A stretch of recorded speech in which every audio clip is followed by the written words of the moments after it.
À l'approche du mercato estival, le FC Barcelona continue d'être associé à plusieurs profils offensifs. Deux dossiers attirent particulièrement l'attention, celui de Marcus Rashford et celui de Joao Pedro. Même si les situations sont différentes, elles montrent une même volonté du club, renforcer le secteur offensif avec des joueurs capables d'apporter mobilité, intensité et polyvalence. Commençons par Marcus Rashford. Les informations évoquant une volonté du joueur d'accepter un contrat long avec un salaire maîtrisé sont importantes dans le contexte actuel du Barça. Depuis plusieurs saisons, le club catalan doit gérer attentivement son équilibre financier. Dans ce cadre, la structure salariale devient aussi importante que le prix du transfert lui-même. Le fait qu'un joueur de la dimension de Rashford soit prêt à faire des concessions salariales peut être interprété comme un signe d'intérêt réel pour le projet sportif du Barça. Cependant, il faut rester prudent. Dans le football moderne, beaucoup de discussions préliminaires existent sans nécessairement déboucher sur un accord final. Sportivement, Rashford possède des qualités évidentes. Sa vitesse, sa capacité à attaquer les espaces et son expérience au plus haut niveau font de lui un joueur capable d'évoluer dans plusieurs systèmes offensifs. Lorsqu'il est en confiance, il peut être très difficile à contenir dans les transitions rapides. Sous la direction de Hansi Flick, un profil comme Rashford pourrait théoriquement trouver sa place dans un football basé sur l'intensité, les déplacements et le pressing. Sa capacité à jouer sur plusieurs positions offensives représente également un avantage important dans les rotations modernes. Mais ce dossier comporte aussi des interrogations. La régularité de performance reste un sujet souvent évoqué autour du joueur. Comme beaucoup d'attaquants modernes, Rashford a connu des périodes très fortes mais aussi des moments plus irréguliers. Un club comme le FC Barcelona doit donc évaluer si son profil correspond réellement aux besoins à long terme de l'équipe.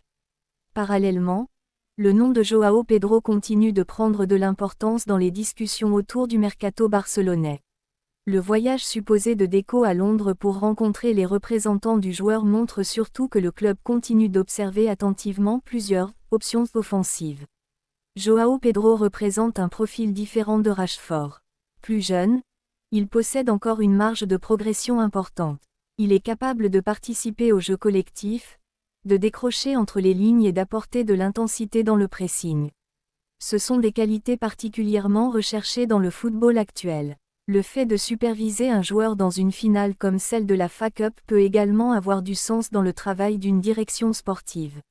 Les grands matchs permettent souvent d'évaluer la personnalité, la gestion de la pression et l'impact réel d'un joueur dans un contexte de haute intensité. Cependant, comme pour Rashford, il faut distinguer intérêt et faisabilité réelle.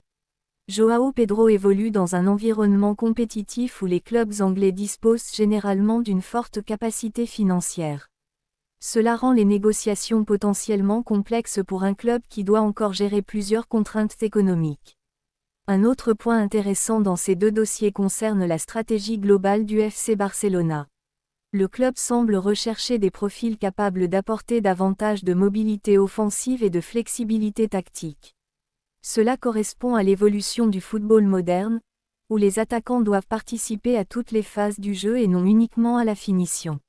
Il est également possible que le Barça explore simultanément plusieurs pistes afin de garder différentes options ouvertes selon l'évolution du marché.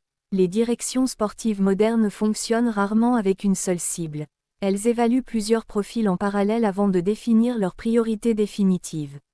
Dans ce contexte, les dossiers Rashford et Joao Pedro ne sont pas forcément opposés. Ils représentent deux approches différentes. D'un côté, un joueur expérimenté déjà habitué à la pression du très haut niveau européen. De l'autre, un profil plus jeune en pleine progression, avec une capacité d'adaptation potentiellement intéressante pour le futur. Le choix final dépendra probablement de plusieurs éléments: faisabilité financière, vision tactique de Flick, concurrence sur le marché et priorité globale du club. Ainsi, ces informations montrent surtout une chose: le FC Barcelona prépare activement son futur offensif, mais aucune décision définitive ne semble encore prise. Au final, le mercato du Barça semble avancer autour d'une idée claire: trouver des joueurs capables de s'intégrer dans un football dynamique, collectif et adaptable, tout en respectant les limites économiques du club. La question reste donc ouverte, le Barça doit-il privilégier l'expérience et l'impact immédiat avec Rashford, ou miser sur la progression et le potentiel à long terme de Joao Pedro? Yeah!